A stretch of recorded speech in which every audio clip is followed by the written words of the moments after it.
संतप्त मानस शांत जिनके गुणों के गान में वर्धमान महान जिन विचरे हमारे प्रवचन सार ज्ञान तत्व प्रज्ञापन तो परिणामाधिकार गाथा 85 चल रही है। इसमें पूज्य गुरुदेव जी के कोटेशन को अपन पढ़ रहे थे। Page number 396 396।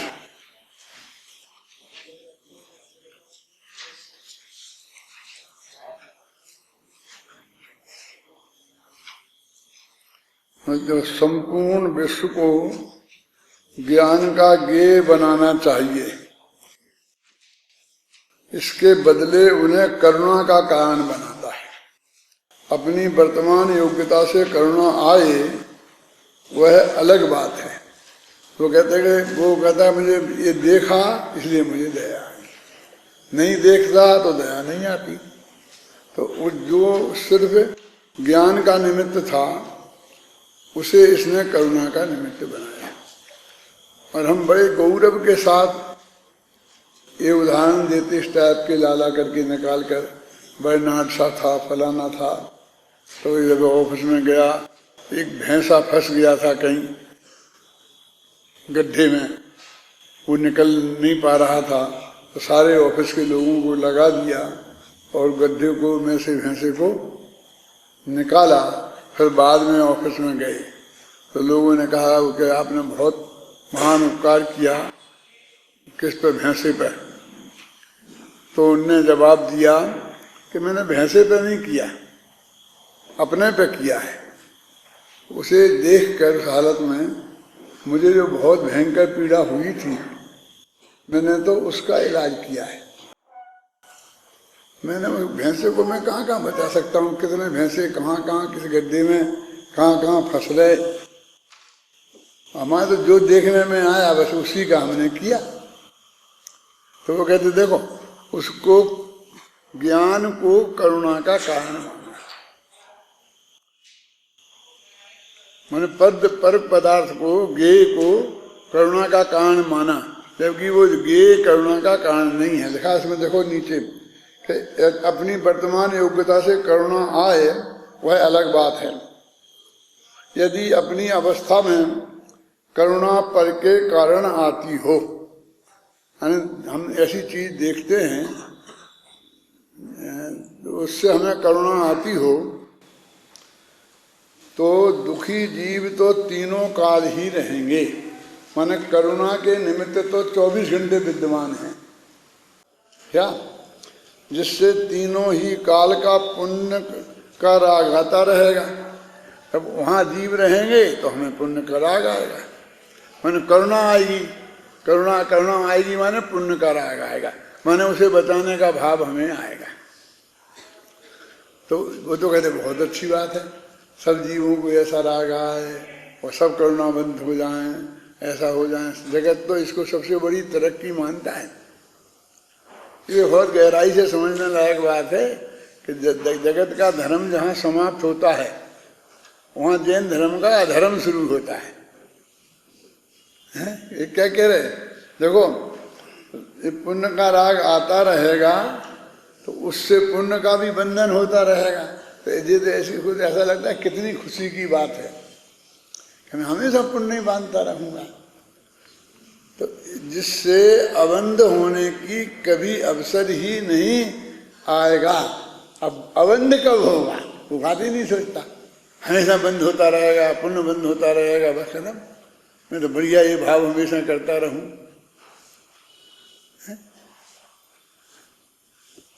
सैकड़ों पंक्तियां जैन कवियों की लिखी हुई में से निकाल के बता सकता हूं मैं कि उन्हें बड़े गौरव के साथ ये लिखा है कि मैं निरंतर, एक पंक्ति है ना,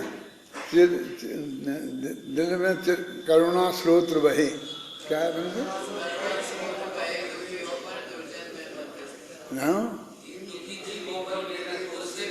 स्रोत बहता ही रहे बस। हमको ये स्थिति खत्म करनी है कि बहाते ही रहना है। उन्होंने वो ले लिया ना, आज संवेग, क्या नाम, प्रसम, संवेग, अनुकंपा और आस्तिक।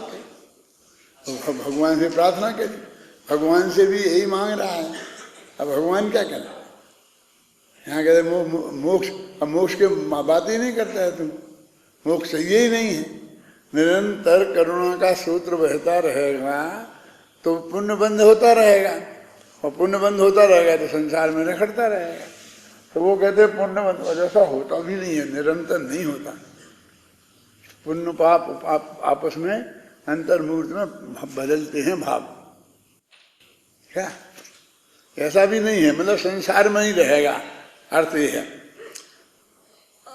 अज्ञानियों को भी संयोग का दुख नहीं है, माने उनको संयोग ऐसा मिलेगा दुख नहीं, अपितु वे अपने आनंद स्वभाव को भूल गए हैं इसलिए दुखी हैं। वो यही मानते हैं ना, ये आदमी आ गया इसकी वजह से मुझे दुखी है, ये है तो संयोग तो इसलिए जगत में हमेशा रहने वाले हैं। वहीं सिया का माया का, वहीं रावण की गैल। अब देखिए विकार की उत्पत्ति के लिए, हाँ, जैसे कि हमने किसी महिला को देखा और हमें विकार उत्पन्न हुआ, महिला ने किसी पुरुष को देखा और उसे विकार उत्पन्न हुआ, तो ऐसा कब आएगा कि जब जगत में महिलाएं नहीं होंगी। तो तुझे विकार नहीं होने का कारण तो कभी मिलेगा ही नहीं। अब परस्त्री जन्म, वेश्या जन्म, यानी महिलाओं से खाली इस जगत को किया नहीं जा सकता है, तो तेरे लिए वो क्या है, प्रेक्षा योग्य है ना, प्रेक्षा योग्य हैं, वहां तक तुझे सीमित रहना चाहिए। कहने सामने तो देखूंगा ही नहीं, देखूंगा नहीं तो आंखें फोड़ दे सूरदास जैसी, तो क्या हो जाएगा। सूरदास ने आंखें फोड़ दी थी, कहते हैं लोग, हैं कभी मेरे किसी माँ बहन को देखकर और मेरे को खोटा भाव आ गया तो मैंने आंखें फोड़ ली। ऐसे तो काम चलेगा नहीं ना। सुपर प्रकाशक तो ज्ञान का स्वभाव है ना। आज गुरुदेव प्रकाश शक्ति के बारे में बता रहे थे ना, क्या बता रहे थे मालूम, सुनिए ना, कब बता रहे थे, 5 बजे वाले में बता रहे थे, प्रकाश शक्ति का वर्णन कर रहे थे। आत्मा में कैसी प्रकाश शक्ति है। चलो क्या अपन कहाँ चल रहे, वहां उलझ जाएंगे तो इधर से रह जाएंगे। दुखी जीव ज्ञान के गे हैं अपने, यहाँ आ गए इधर, अबंध होने का अवसर ही नहीं आएगा। अज्ञानियों को भी संयोग का दुख नहीं है, अपितु वे अपने आनंद स्वभाव को भूल गए हैं इसलिए दुखी हैं। वह संयोग के कारण दुखी हैं और उनको देखकर उनके कारण मैं दुखी हुआ तो उसने अजीब से आश्रव का होना माना। तेरे को जो आश्रव नाम का तत्व होगा, आश्रव होगा कर्म का, तो तेरे कारण होना चाहिए ना। अजीब को तो कोई आश्रव होने का कोई मतलब ही नहीं है, उसे बंद हो अजीब को, तो तूने तो अजीब को आश्रव का कारण माना। किसी शरीर उसकी तकलीफ है, उसे देख करके उसे दुख हुआ तो अजीब को लिखा ना, संयोग के कारण दुखी है और उनको देखकर उनके कारण मैं दुखी हुआ, तो उसने अजीब से आश्रव का होना माना, इसलिए उसे मिथ्यात्व सहित करना है। देव दुखी नहीं दिखते और नारकी सामने दिखाई नहीं देते, इसलिए यहाँ मनुष्य त्रिंचों को लिया है। स्वयं की कमजोरी से करुणा आई है, ज्ञानी ऐसा मानते हैं। स्वयं की कमजोरी से करुणा, यानी करुणा आई, ये हमारा सौभाग्य नहीं है। ये नहीं कह रहे कि हमारी वीरता से करुणा आई है, हमारा बहुत बढ़िया स्वभाव है तो हमारे हृदय से करुणा का सूत्र बहता रहता है। अब ये कहते हैं कि अपनी कमजोरी, तो कमजोरी का कारण है करुणा का, तो और तुम मांग रहे कि मेरे हृदय से करुणा का सूत्र बहता ही रहे, गंगा जी निकलती ही रहे, क्यों?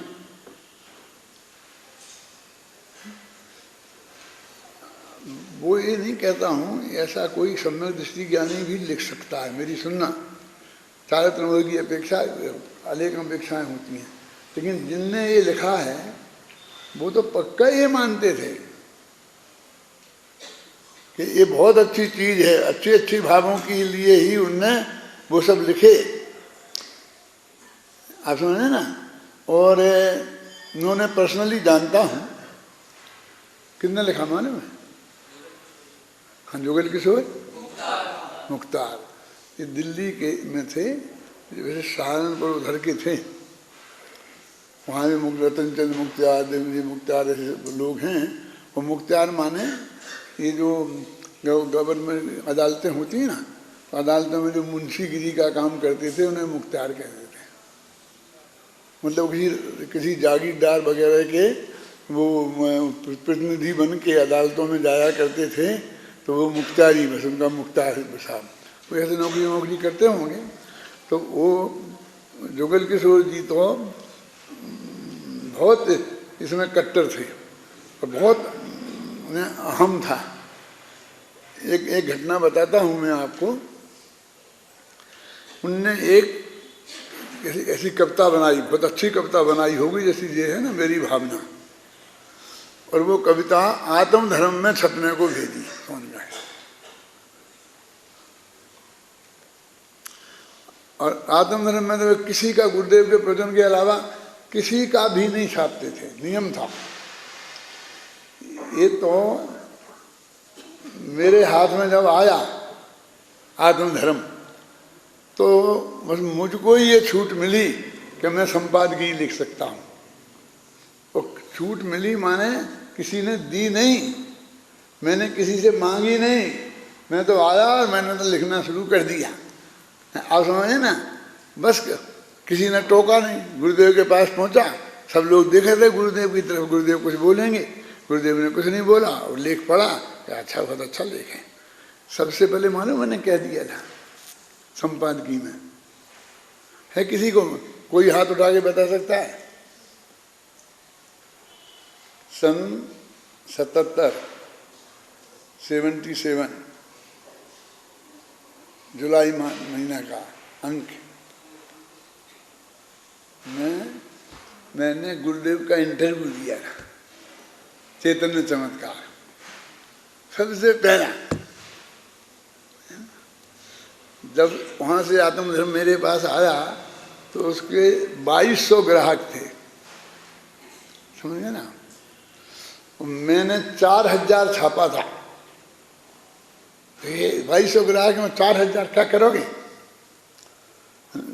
जबरदस्ती मैंने छापा 4000। और वो गुरुदेव का इंटरव्यू दिया उसमें।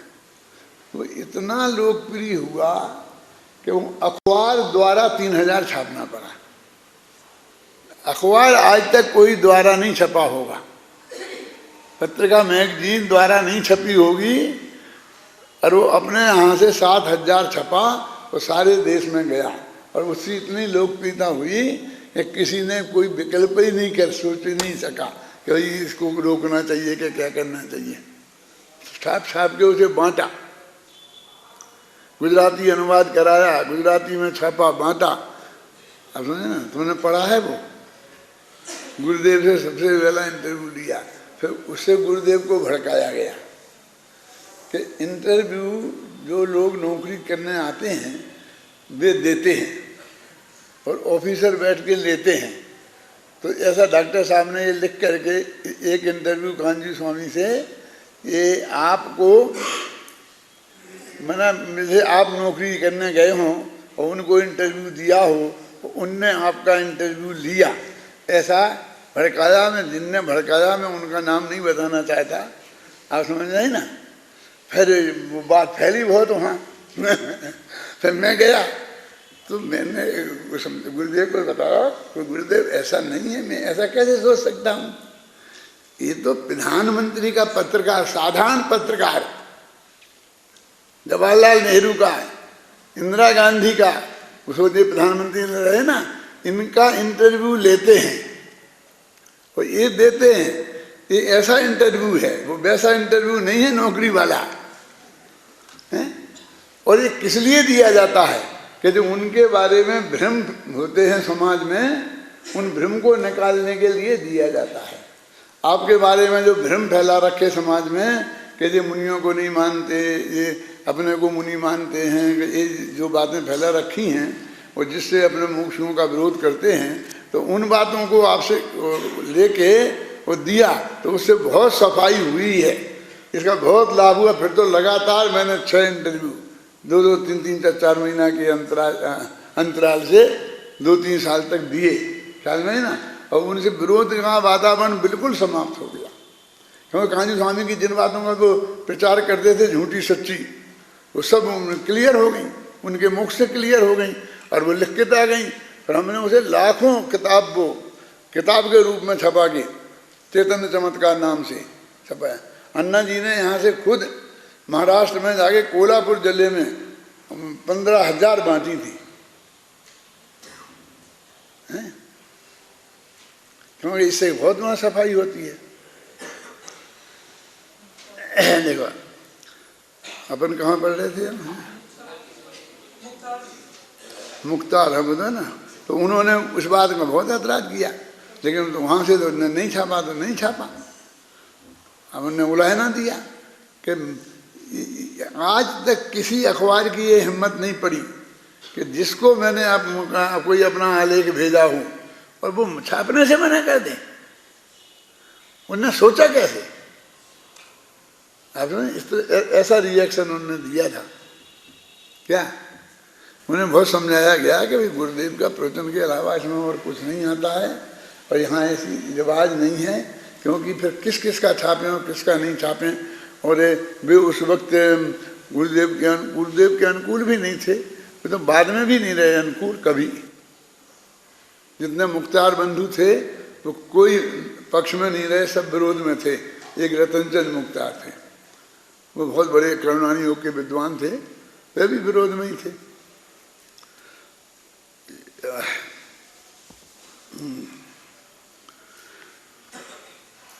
स्वयं को की कमजोरी से करुणा आई ऐसा ज्ञानी मानते हैं, किंतु अज्ञानी पर के कारण करुणा हुई ऐसा मानते हैं।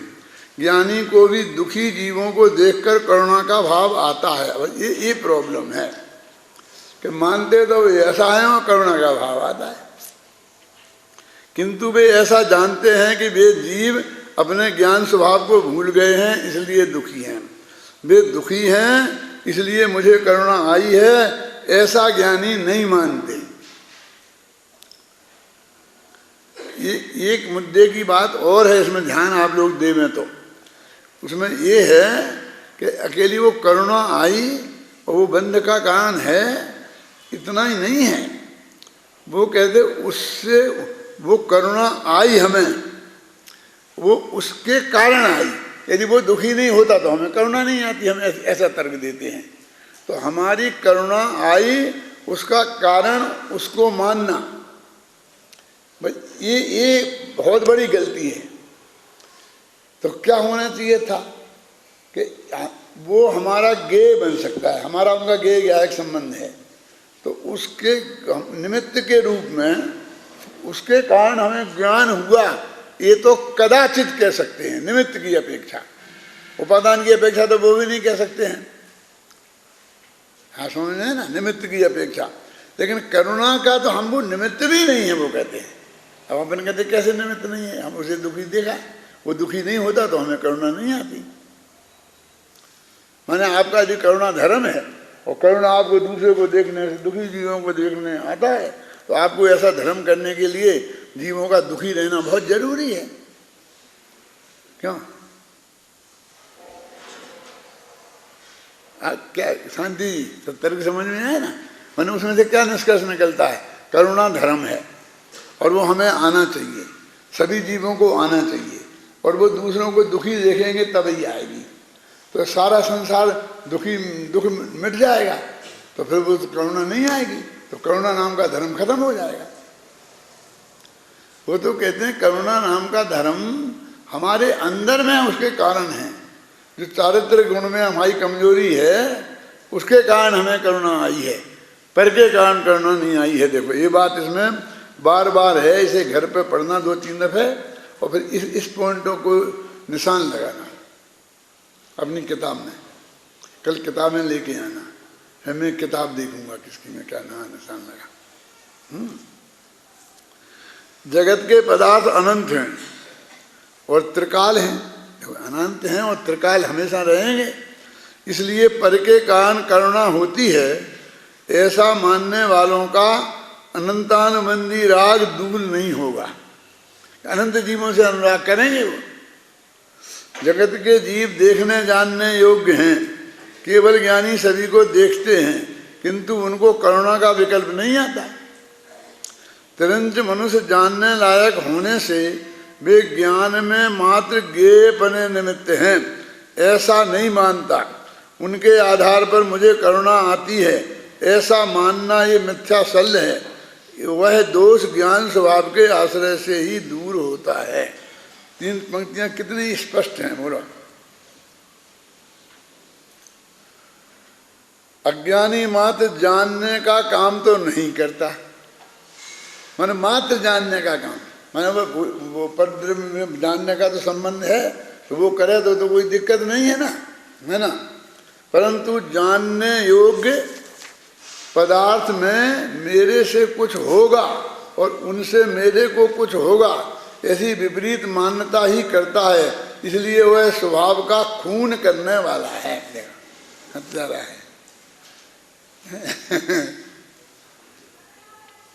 माने वो क्या क्या देखो, मतलब वो उसमें से अच्छा बुरा मानता ही है। हर चीज को जो आएगा निर्णय ये करता है कि जी मेरे लाभ लगे, अच्छी नहीं, मेरे लिए कैसी है ये। देखो मैं बताता हूँ, अखबार में आया एक कानून बना कि गवर्नमेंट टैक्स की रेट बढ़ा रही है, तो फटाफट मेरे को क्या असर पड़ेगा, मेरा टैक्स बढ़ेगा कि घटेगा, बराबर अपने पे लगाता है ना। हर चीज को वो अपने पर उसका अनुकूल प्रतिकूल क्या असर होगा, इसको 24 घंटा देखता है और उसके हिसाब से ही सारे डिसीजन करता है। ख्याल में है ना, ये राग देश में लड़ता है निरंतर। अब वो पर का कोई कारण है ही नहीं। यदि हमको ये समझ जैसे मालूम पड़ जाएगा यदि एक बड़ी कंपनी है और वो जयपुर में आ जाएगी तो हमें कोई लाभ नहीं होगा उससे, तो फिर इससे कोई लेना देना नहीं है। यदि वो जयपुर में आ जाएगी तो जयपुर के लोगों को, हजारों लोगों को नौकरी मिलेगी, फिर ऐसा हो जाएगा, फिर अपन को भी मिल सकती है, बस खत्म, राग देश शुरू हो गया। मेरी पर्याय में जो करुणा आती है, करुणा समझता है, दया दया, वह अस्थिरता चारित्र का दोष है, समझे ना। किंतु यदि पर के कारण करुणा माने तो यह मिथ्यात्व का दोष है। देखो अपने वही करुणा आई, अब मेरे में मेरे कारण आई ऐसा माने तो चारित्र की कमजोरी है, और यदि ये पर के कारण आई तो मिथ्यात्व का दोष है। मतलब यह है कि पर के कारण आती ही नहीं, अपने कारण ही आती है, तो ये दोष तो मिटाना ही नहीं है। कमजोरी है, हमें नहीं आवे वो करुणा ऐसी तो हम करें, लेकिन अपने कारण नहीं आती हम ऐसा मानना छोड़ देंगे तो कोई धर्म नहीं होगा। हमें अपनी भूल तो स्वीकार करनी चाहिए ना, कि हमारे जीवन में से भूल निकलेगी तो शांति आएगी। इन दोषों के बीच अंतर को तो न जाने और मैं सत्य के पथ को मैं जाता हूँ ऐसा मानता है, मैंने करुणा है, वह स्वयं को ठगता है। जैसा वस्तु स्वरूप है वैसा वह नहीं मानता। यदि परिभ्रमण को दूर करना हो तो इन लक्षणों को, मिथ्यात्व को पहचान कर दूर करना चाहिए। अब कभी सोचता ही नहीं है कि ये मिथ्यात्व हो सकता है। अब वो मिथ्यात्व का क्या काय की बात चल रही है, मिथ्यात्व को नाश कैसे करना, मोह के क्षय की विधि चल रही है, कहाँ से, 80वीं गाथा से। तो अब ये करुणा नाम का जो मोह हो गया, करुणा इसके क्षय की विधि बता रहे हो। अब करुणा नाम का मोह के क्या बात कर रहे हो तुम? वो करुणा नाम का मोह तो चारित्र मोह है, और करुणा परद्रव्य के कारण हुई ये दर्शन मोह है। अब इन दोनों का मोह क्या, इस मोह को नष्ट करना है, तो ये मोह तुमको 3 दिन का उपवास करने से कैसे नष्ट हो जाएगा? कि तपस्या करने से कर्म नष्ट होते हैं? समझ नहीं क्या?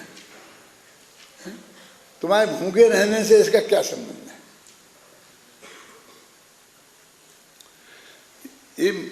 ये वाक्य मुझे याद आता, बहुत दिन पहले मैंने एक फिल्म देखी थी, उस फिल्म का नाम मैं भूल गया हूँ। वो कोई देवानंद करके एक्टर हुआ करता था, तो वो कोई गुरु जबरदस्ती लोगों ने उसे गुरु बना दिया था, साधु मतलब, और उसको भाई समझ हो गया। मैं तो सुनता नहीं हूँ, तुम सब जने एक साथ बोलते हो तो मैं सुनता नहीं हूँ। सुनो, तो उस वक्त क्या था कि उसे उपवास में बैठा दिया। किसी ने कह दिया कि महाराज उपवास करेंगे तो बरसात होगी, ये होगी। अब उसे 2-4 दिन हो गए, 5 दिन हो गए, वो भूख बहुत लगे और कोई खाना देवे नहीं, सब लोगों ने चढ़ा दिया, बैठा दिया। तो उसने एक वाक्य बोला था, वो मुझे आज भी याद है, वो मेरे हृदय में चुभ गया था कि मेरी समझ में ये नहीं आता कि मेरी भूख से आकाश के बादलों का क्या संबंध है? कि मैं भूखा रहूंगा तो वे बदले बरसेंगे, और मैं भूखा नहीं रहूंगा तो वे नहीं बरसेंगे। ये मेरी समझ में नहीं आता। वो उसने कहा था, गाइड नाम था ना फिल्म का, ऐसा ही कुछ था। अब मुझे याद आया, तुम्हारे कहने से नहीं आया। नहीं आया तो इसमें भी मिथ्यात्व हो जाएगा। तुम्हारा तो सुना ही नहीं मैंने। आप समझ गए ना? माने जबरदस्ती हम कहीं किसी को जोड़ देते, कारण कार्य संबंध, कहीं कोई कारण उचित होना चाहिए ना। उसमें और बातें थी कि बंगाल की खाड़ी से वो चलते हैं, क्या नाम, क्या बोलते हैं उसे, मानसून, और यहाँ आते आते हिमालय तक आते आते 1.5 महीना लग जाता है। वे ऐसे दौड़ते दौड़ते नहीं आते जैसे तुम देखते हो, आराम से चलते चलते आते हैं, है ना। तो अब आज मैं भूखा रहूंगा तो बंगाली खाड़ी से आज उठेगा फिर मेरे कारण यदि वो आ रहा है तो, यदि वो अपने जो पहले से बरस गया बादल तीसरे दिन, तो वो तो यहाँ तक तो आ ही गया था, पर हवा का ऐसा वेग था उसके हिसाब से आ गया था, निमित्त एक संबंध था। मेरे कहने का मतलब ये है ना, तो ऐसा कैसे हो सकता है? कालिदास ने एक काव्य लिखा है जिसका नाम है मेघदूत, सुना तो होगा ना। और मेघदूत में क्या वर्णन है कि एक यक्ष है और उसको कैद में डाल दिया जाता है, जो रामटेक है ना नागपुर के पास, रामटेक की पहाड़ियों पर, रामटेक में जो पहाड़ी हैं उसे वहाँ कैद कर दिया जाता है। और उसकी जो पत्नी अभी अभी शादी हुई थी वो अलकापुरी में रहती है। अलकापुरी कहाँ है? हिमालय पर, वो है ना मानसरोवर वगैरह, उधर कहीं अलकापुरी है, वो वहाँ रहती थी। अब उसे उसकी याद आती थी, अब पत्र का फोन वोन थे नहीं, ये कोई साधन थे नहीं। तो कालिदास ने एक अध्याय तो इस बात पे लिखा कि तुम यहाँ से जो बादल आते थे ना बंगाल की खाड़ी से, तो वो नागपुर होकर के और हिमालय तक जाते थे। यानी कालिदास की जो विशेषता ये है कि उन्हें ये मालूम था कि ये बादल यहाँ आए हैं और ये वहाँ तक जा सकते हैं, और इनके जाने का रास्ता कौन सा है वो भी नक्की होता है। हवा का जो वेग चलता है ना कि अभी पूर्वैया चल रही, अभी पश्चिमी हवा चल रही, ऐसा सब नक्की होता है। तो वो आएगी तो ऐसे होते होते वहाँ पहुँचेंगी। 2-3 महीने में। तो उनसे कहा था मेघ दूत, माने मेघ को दूत बना करके उनने भेजा। तो वो रास्ते में कौन कौन से नगर मिलेंगे, कौन से पहाड़ मिलेंगे, कौन सी नदियां मिलेंगी, कौन सा देश मिलेगा, वो सब का उन्हें पता था। देखो जो उनकी विशेषता है। तो वे वहाँ से उसे लिखते हैं कि हे बादल, तुम यहाँ से जाना तो तुमको यहाँ से जाते हुए उज्जैनी नगर मिलेगा। सबसे पहले लिखा उज्जैनी नगर मिलेगा। अब देखो तो उज्जैनी में क्षिप्रा नाम की नदी बहती है, महाकालेश्वर का मंदिर है, वो बता रहे। तो तुम उसका दर्शन करने जरूर जाना। लेकिन एक बात का ध्यान रखना कि मालवा की महिलाएं बेशरम बहुत होती, ऐसा लिखा है उसमें। तो वे क्षिप्रा नदी में नहाती हैं तो बिल्कुल नग्न, माने ऊपर के कपड़े खोल देती हैं और नहाती हैं ऐसी, समझ में ना। तो तुम उधर जाना तो तुम्हारी वजह से फिर वो बहुत संकोच में पड़ेंगी। मतलब तुम ऊपर से नीचे जाओगे ना वो मंदिर के दर्शन करने, तो तुम उन्हें देखोगे तो इसकी वजह से उन्हें वो विघ्न खड़ा होगा। तो तुम उनको विघ्न खड़ा नहीं करना, तो तुम जाकर के उस नदी के ऊपर ऐसी छाया बना देना। माने मेरे कहने का मतलब, आप कहोगे इससे क्या लेना देना है, भाई ऐसी गप्पे ठोकते और महाकवि ही बन जाते क्या लेना देना है? कि उनने जान लिया कि मालवा की औरतें कैसी होती हैं, हमें नहाएंगी, वो ऐसा करेंगी, वो ऐसा करेंगी। अरे भाई वे हर एक देश का लोगों का स्वभाव, वहाँ की प्रकृति, कौन सा अनाज पैदा होता है, कौन सा रास्ता है, कैसे, वो सब जानते थे। ये उनका ज्ञान सिद्ध होता है। हाँ वो ही बताता हूँ, घबराना नहीं। कि अब उज्जैन से तुम जाओगे तो सीधे यदि चले जाओगे तो तुमको एक चीज छूट जाएगी देखने से, जो देखने लायक है। थोड़ा तुम्हें विदिशा में जाना पड़ेगा। विदिशा समझ गए? जो सही दिशा में नहीं जाकर थोड़ा मुड़ के ऐसा जाना। तो उस विदिशा में एक विदिशा नाम की नगरी है, वहां बेतवा नाम की नदी बहती है, और फिर उनका वर्णन शुरू कर दिया हमने। क्या माने रास्ते में भी एक गांव रास्ते में आएगा और एक गांव रास्ते में नहीं आएगा, लेकिन एक गांव देखने लायक है, राजा शूद्रक की राजधानी है वो, ऐसा सब लिखा उसमें। इसलिए उस नाम, उसका विदिशा नाम भी इसलिए पड़ गया। क्या तरह से उनका विदिशा नाम था, कालिदास ने लिखा। वो वर्णन करते करते करते एक अध्याय तो पूरा इसमें पूरा कर दिया कि तुम अलकापुरी में पहुंच जाओगे। अब वहां पहुंच जाओ, फिर उसके बाद में क्या करना, समाचार सुनाना है ना, तो क्या करना, कैसे करना, वो सब अपनी पत्नी का स्वभाव बताता है।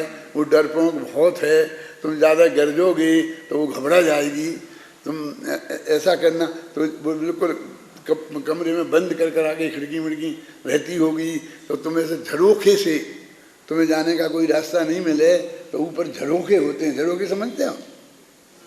ये ऊपर होते ना गवाक्ष। क्या कह, तुम लोग गवाक्ष नहीं जानो, झरोखे नहीं जानो तो क्या बताएंगे तुम? संस्कृत के विद्वान कैसे संस्कृत के विद्वान बनोगे तुम? हैं? तो उन गवाक्ष के अंदर से जाना और थोड़े छींटे उसके चेहरे पर डाल देना, वो घबरा के उठेगी, वो ये होगा, ये होगा, ये होगा। फिर वो सारी उसकी मतलब क्या क्या रिएक्शन होगा, यानी वो अपनी पत्नी का नेचर भी जानता था और उसको बता रहा तुम कैसी सावधानी से, फिर क्या कहना, क्या समाचार। फिर एक अध्याय में पूरे उसने अपने समाचार बताए कि तुम कहना, बस खत्म। अब सब जानते हैं मेघ को दूत बनाया है, एक कल्पना है, इसमें कोई भी एक बात ऐसी नहीं है कि सचमुच कोई यक्ष होगा उसने किसी मेघ को दूत बनाया होगा। क्या उन्होंने तो अपनी वो जो प्रतिभा बतानी थी उन्हें, एक कविता लिखनी थी उन्हें एक चीज, तो उन्होंने ऐसा कल्पना में खड़ा किया। एक नहीं और भी ये दूसरा है। क्या है? रघुवंश नाम का महाकाव्य है उनका। ये महाकाव्य नहीं है। कौन? मेघदूत। 2 ही अध्याय हैं। महाकाव्य में कम से कम 8 अध्याय होना चाहिए। तो मेघदूत में, उसमें रघुवंश में भी ऐसा है कि जब लंका को जीत के और रावण को जीत करके रामचंद्र जी अयोध्या लौट के वापस आते हैं, तो वो उसका एक पुष्पक विमान था। किसका? रावण का। वो इनके कब्जे में आ गया था। तो उस पुष्पक विमान में बैठ के राम और सीता दोनों अयोध्या आते हैं। कहाँ से? लंका से। तो वहाँ भी वो सीता जी से रास्ते में बात करते आते हैं कि हे सीता, वो ऊपर से विमान चलता है कि ये नीचे फला गांव है, यहाँ पर राजा वो किष्किंधा नगरी है, यहाँ पर फला राजा राज्य करता है, वो बहुत प्रकृति का नरम आदमी है। वो सारा वर्णन कहाँ से? लंका से अयोध्या तक यदि प्लेन आएगा तो कैसा आएगा। आज भी प्लेन उसी रास्ते से आएगा यदि आएगा। माने कालिदास को जब प्लेन नहीं चलते थे तब भी आकाश मार्ग से रास्ता कैसा बनेगा, विमान का रास्ता कैसा होगा वो जानते थे। बहुत पर्यटक थे वे। सारा हिंदुस्तान बहुत घूमा था उनने। वो इसी तरह का वर्णन वो है, हैं? और बस मतलब पूरा करीब 100 श्लोक होंगे और उसमें सब उन्होंने वर्णन किया। काय का? सीता जी से बात कर रहे। तो लोग पत्नियों से ऐसी गप्पें लगाते हैं। देखो पढ़ो से, हमने पढ़ा है,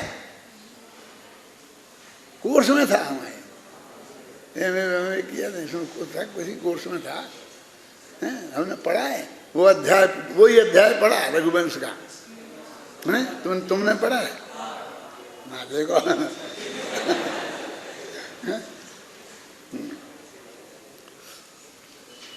विद्या विष्णी होना चाहिए।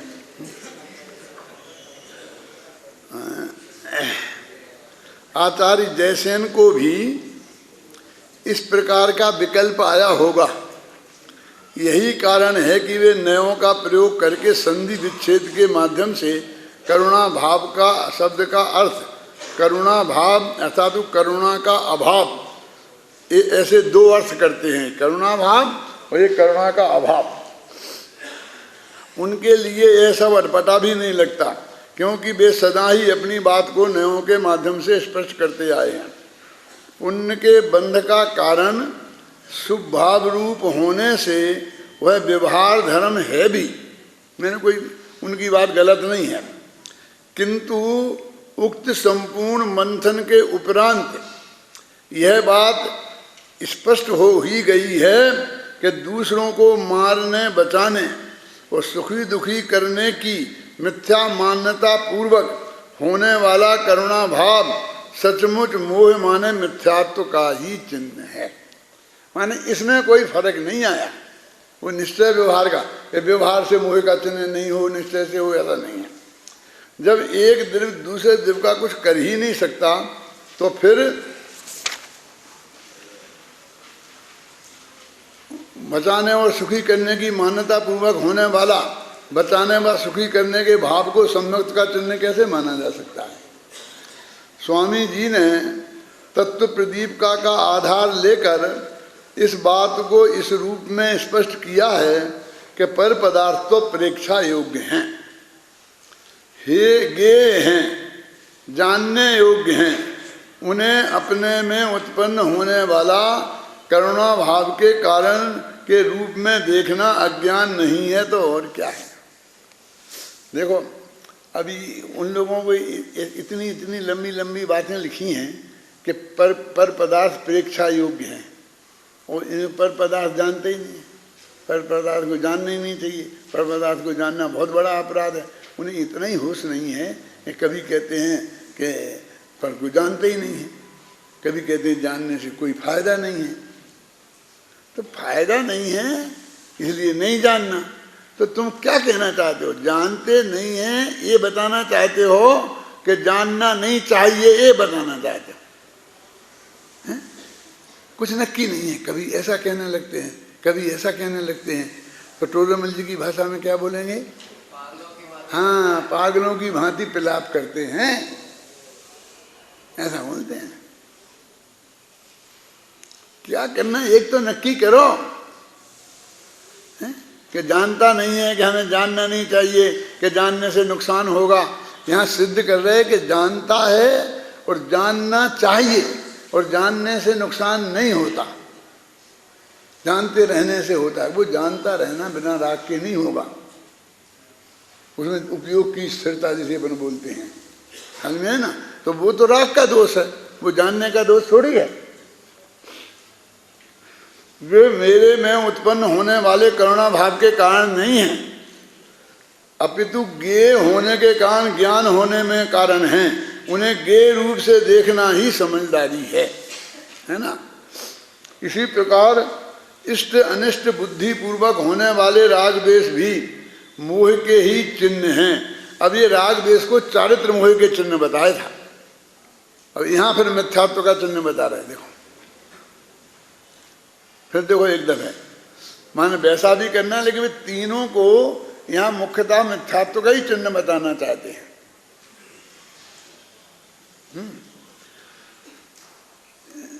क्योंकि ज्ञानी के जो राग द्वेष पाए जाते हैं वे इष्ट अनिष्ट बुद्धि पूर्वक नहीं होते, उन्हें इष्ट अनिष्ट बुद्धि पूर्वक हो रहे वो राग द्वेष, इसलिए वो मिथ्यात्व का दोष है।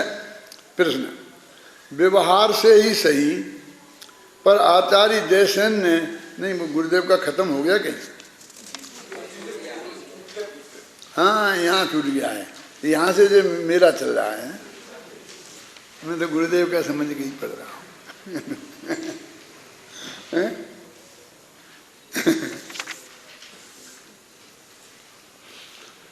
व्यवहार से ही नहीं सही पर आचार्य जयसेन ने अत्यंत स्पष्ट शब्दों में लिखा है कि करुणा का अभाव मोह का चिन्ह है, पर आप मैंने मान नहीं रहे हैं।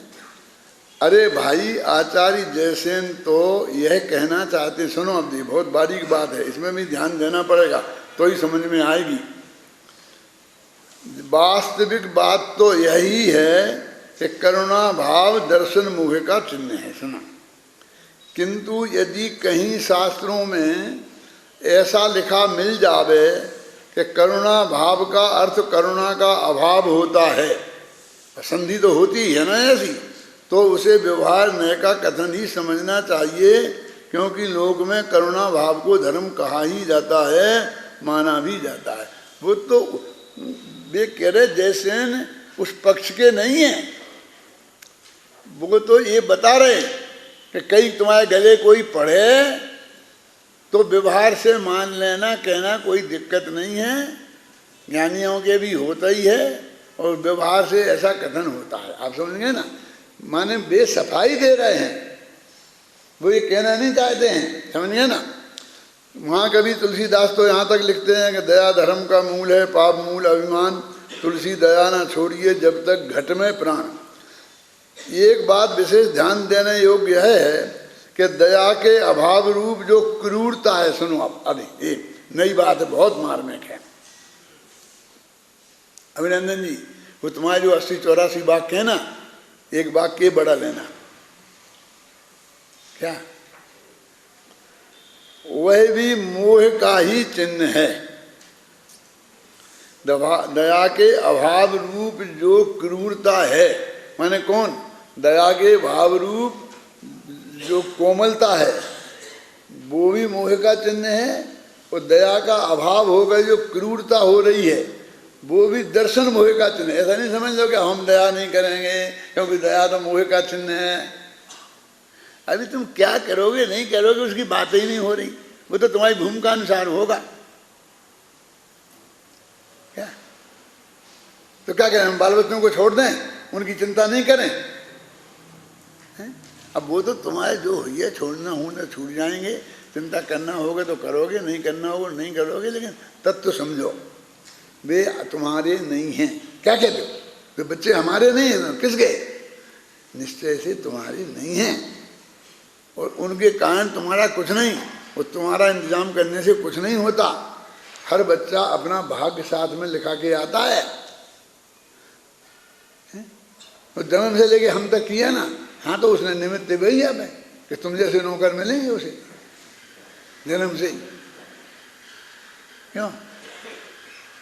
ऐसा नौकर कोई दुनिया में मिलता नहीं है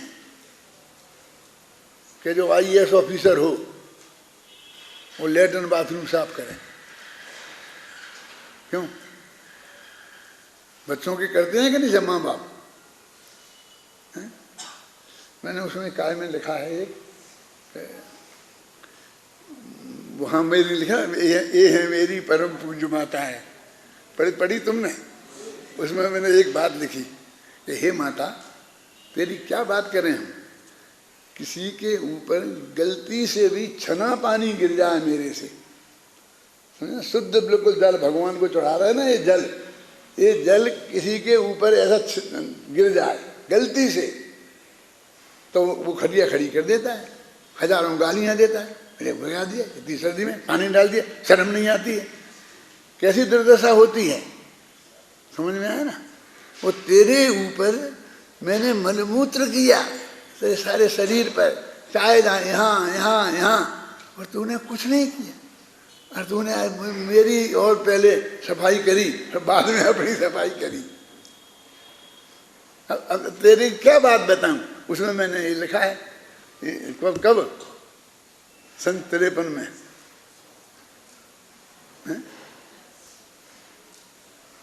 अब तुमने पढ़ लिया है, ये बात पर ध्यान नहीं गया तुम्हारा, गया था है? ये क्या फर्क है? तो उसे मुफ्त में ही हो रही है सेवा। जो लड़की उसके भाई बहन के लिए उसकी माँ ये कहे कि जरा ऊपर से ऐसा पानी डाल देना, तो घृणा कर, नहीं मैं नहीं डालूंगी, करती है कि नहीं करती है बोलो? हैं? और वो चुपचाप जब उसके बच्चा होता है तो चुपचाप कैसे सब करती है? कौन कहता है? किसने समझाया है? कोई उसने भाषण दिया है क्या? मेरा प्रवचन सुनने आएगा कोई?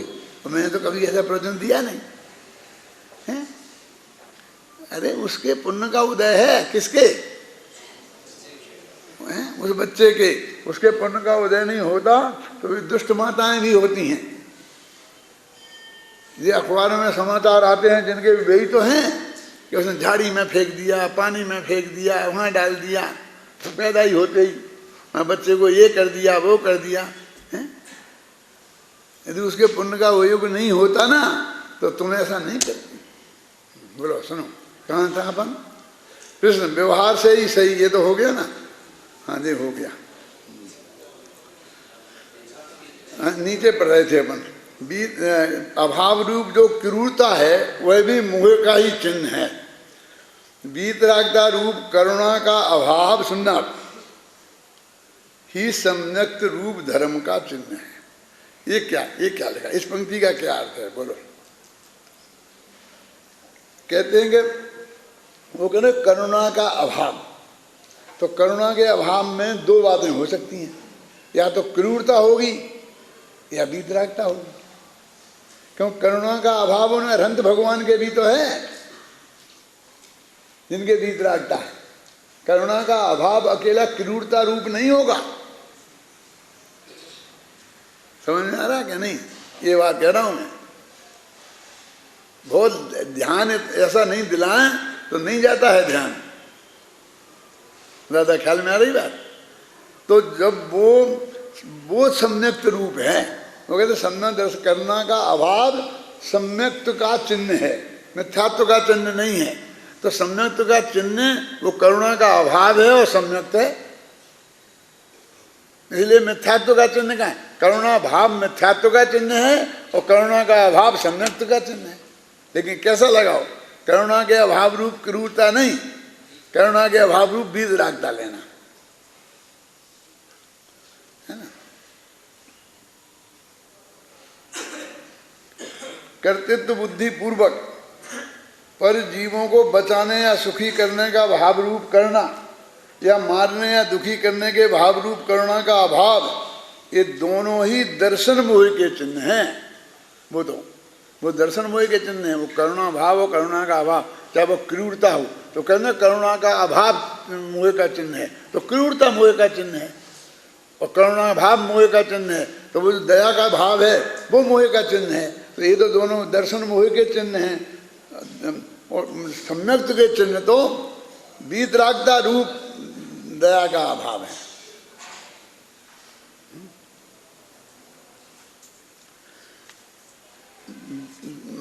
दूसरी बात यह भी ध्यान देने योग्य है, मैंने बहुत कोशिश की कि मैं पढ़ के नहीं सुनाऊं और तुमको सब प्रवचनों में बता दूं, लेकिन मेरे को संतोष नहीं होगा।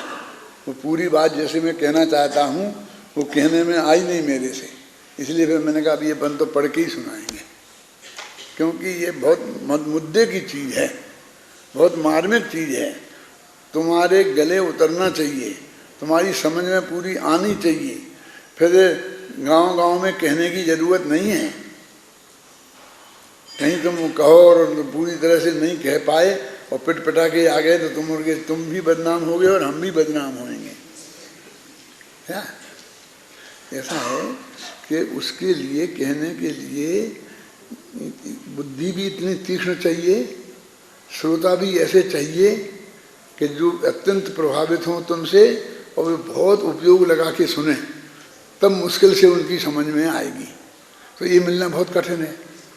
और फिर दूसरे थोड़ा सा पुण्य भी चाहिए, उसके बिना भी लोग नहीं सुनते हैं। और थोड़ी उम्र भी चाहिए, वही तुम्हारी अभी नहीं सुनेंगे, 80 वर्ष के हो जाओगे बेटा तब सुनेंगे। क्या हर चीज का है, हर चीज का कोई स्थान है, ऐसा नहीं है, तुम जब कहोगे तो तुम्हारे परिणाम भी उस वक्त कैसे होने चाहिए, मतलब सचमुच अच्छा पवित्र भाव होना चाहिए। आप समझे, वीतरागता के प्रचार का भाव होना चाहिए। अपनी पंडिताई बताने का भाव हुआ, अभिमान का भाव हुआ तो नहीं पड़ेगी पार। ख्याल में है ना? ये दुनिया कैसी है जरा समझना, कि जिनके पीछे अरबों रुपया बर्बाद करती है और पागल हो जाती है। लड़कियां कहती मैं शादी इससे करूंगी, वो 1 मिनट में, चाहे वो आमिर खान हो चाहे वो शाहरुख खान हो, कैसा विरोध हो जाती है। क्यों? ये जनता बहुत पागल है। इसकी अनुकूलता को अभिमान का कारण नहीं बनाना, समझ आई ना? इसकी अनुकूलता किस समय प्रतिकूलता में बदल जाएगी तुम्हें पता नहीं, क्योंकि जो हमारी क्वालिटी है इतनी गहराई, ये तुम 5 साल की मेहनत करके यहाँ पढ़ रहे हो तब तुम्हारी समझ में आ रही, हर एक की समझ में कैसे आ जाएगी? देवलाली में बताने के लिए पसीना छूटेगा, समझाने के लिए, समझ में आया ना? लेकिन वो जो उनके हृदय में आस्था है कि ये बहुत बढ़िया बात कहते हैं, सच्ची कहते हैं, गुरुदेव के अनुकूल कहते हैं, तो उसके भरोसे हम कह सकते हैं। अभी तुम्हारे को उतना सब नहीं मिलेगा, इसलिए मैं मना करता हूँ, लेकिन समझना जरूर है, क्योंकि फिर तुम्हें कब मिलेगा, कौन समझाएगा? नहीं, अभी नहीं समझा तो फिर नहीं समझ पाएंगे, गए काम से।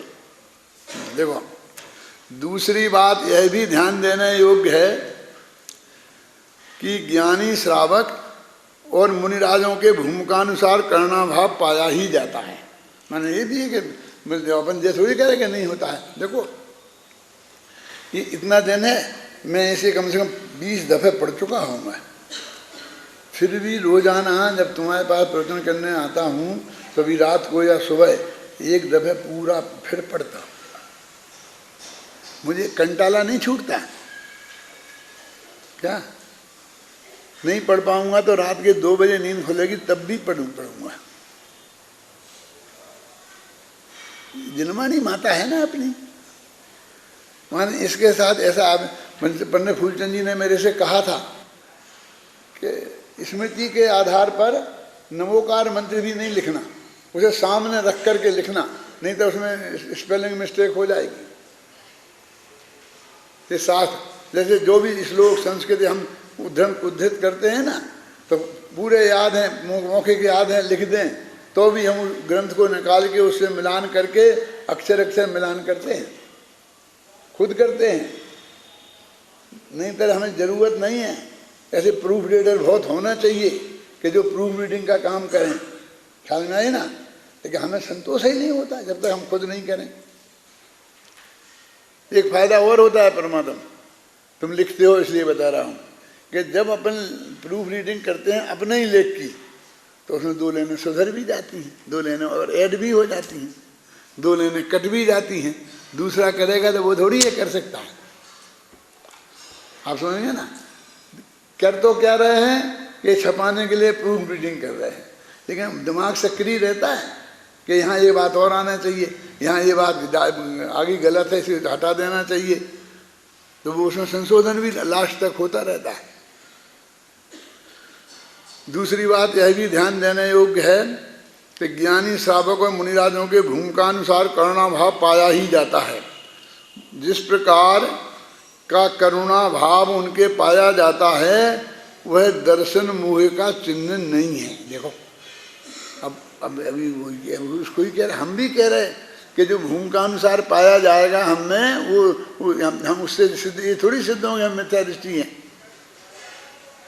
अरे उससे तो कल बताया था ना आपको, तीर्थंकर प्रकृति का बंध होता है, असली वात्सल्य भाव। राग की क्वालिटी भी हम क्या पहचानते हैं। देखो मैं 5 मिनट ज़्यादा लेता हूँ, कोई दिक्कत तो नहीं तुम लोगों को? बहुत मार्मिक बात है, कल मैं भूल जाऊंगा कि याद रहेगा कि नहीं रहेगी। राग जब अपनी स्त्री अपने बच्चे एक के प्रति होगा ना तो वो बहुत गाढ़ा होता है, और जब वो फैलता जाएगा, वो फैलते फैलते लाखों लोगों तक फैल जाएगा, तो वो क्रियात्मक नहीं रह जाता है। फिर हम बच्चे को खिलाएंगे, उठाएंगे, गोद में बैठाएंगे, खाना खिलाएंगे, लेकिन भी लाख बच्चों को थोड़ी हम खाना खिलाएंगे। क्यों? हम क्या करेंगे, लोकसभा में जाके लड़ेंगे कि इनकी पढ़ाई की बढ़िया व्यवस्था करो। हर एक विद्यार्थी जो पढ़ने लायक है उसे पढ़ने की व्यवस्था मिलनी चाहिए। मैंने वो दया किस रूप में बदल जाती है, समझ गए ना आप? वो राग हम एक एक को नहीं कर सकते, और फिर ऐसे ही वो होता है ना, सारा भव्य जीव ये मुक्ति का मार्ग पाएं, वो एक की भी कुछ लेना देना नहीं, एक की भी पहचान नहीं, कुछ नहीं, समझ गए ना? तो वो तीर्थंकर प्रकृति बनती है। वो राग ऐसा ऐसा फैलता जाना चाहिए। तो जितना अधिक लोगों में फैलेगा उतना वो फीका हो जाएगा, क्वालिटी उसकी बढ़िया हो जाएगी। और जैसे अपने बेटे को पढ़ाना वो भी राग का कारण है। फिर अपना बेटा नहीं, पड़ोसी के बेटे को पढ़ाना, तो क्वालिटी में फर्क आ जाता है ना। फिर अपनी जाति वाले को नहीं, अन्य जाति वाले को पढ़ाना, फिर और हो जाता है। धीरे धीरे हम जैसे फैलते हैं ना, सारा लोग धर्म पाए। मेरा शत्रु भी, कोई शत्रु मित्र का भेद नहीं, जो मुझे नापसंद करता है वो भी, वो उत्कृष्ट का कोटि का राग है। देखो तात्पर्य यह है कि मिथ्या मान्यता पूर्वक अनंतानुबंधी राग रूप करुणा और द्वेष रूप क्रूरता दोनों दर्शन मोह के चिन्ह हैं। और मिथ्या तो अनंतानुबंधी कसाय के अभाव पूर्वक अप्रत्याख्याना वर्णादि कसायों से होने वाला करुणा भाव यद्यपि यह बताता है कि उसके चारित्र मोह विद्यमान है, अतः वह चारित्र मोह का चिन्ह तो है, पर दर्शन मोह का चिन्ह कदापि नहीं। कितना स्पष्ट खोल के लिखा है। लेकिन ये तब समझ में आएगा जब पूरा पढ़ोगे पीछे से। अकेला ये पैरा पढ़ करके नहीं आएगा, तुम कहीं लिख दोगे तो समझ में नहीं आएगा। आचार्य अमृतचंद्र पंचास्त्रिकाय संग्रह की समय व्याख्या नामक टीका में ज्ञानी और अज्ञानी के करुणा भाव को स्पष्ट करते हुए लिखते हैं कि किसी तृषादि दुख से पीड़ित प्राणी को देखकर करुणा के कारण उसका प्रतिकार करने की इच्छा से चित्त में आकुलता होना अज्ञानी की अनुकंपा है। उस अनुकंपा को अज्ञानी की बता रहा है। और ज्ञानी की अनुकंपा तो निचली भूमिका में बिहरते हुए, जगत में भटकते हुए जीवों को देखकर किंचित खेद होना है। बस वो खेद भी किंचित है, ये जगत का जीव क्या करें, कितने दुखी, कहता कि दौड़ के जाके उसको कुछ करने लग जाए, समझाएं, ऐसा कुछ नहीं। देखो यहाँ स्पष्ट शब्दों में कहा गया है कि अनुकंपा दुख रूप होती है। यह बात आचार्य कुंद की मूल गाथा में भी इसी रूप में विद्यमान है। प्रश्न, हम आपकी बात मान लेते हैं कि करुणा भाव स्वयं दुख रूप है, क्योंकि दूसरों के दुख को देखकर जो दुख हमें होता है उसे ही करुणा कहते हैं, पर हम तो आपसे स्पष्ट शब्दों में पूछना चाहते हैं कि करुणा करना चाहिए कि नहीं। देखो समझे ना, हम मान ली सब बात, नहीं करना चाहिए यह तो आप कह नहीं सकते, ये खुद ही कहते हैं, क्योंकि ज्ञानी धर्मात्माओं के जीवन में भी करुणा भाव पाया जाता है। अब यदि यह कहा जाए कि करना चाहिए, तब प्रश्न ये उपस्थित होता है कि उसमें धर्म मानकर करें कि इसमें भी आपको कुछ कहना है, कि हमें बहुत प्रसन्नता है कि आपने हमारी बात मान ली, पर भाई साहब यह बात हमारी कहाँ है? यह बात तो आचार्यों का कथन है, जिसके प्रमाण हमने प्रस्तुत किए हैं। हाँ, यह आचार्यों की बात हमें सच्चे दिल से स्वीकार है, इसलिए हमारी भी है, और हम यह चाहते हैं कि आपकी भी बन जाए।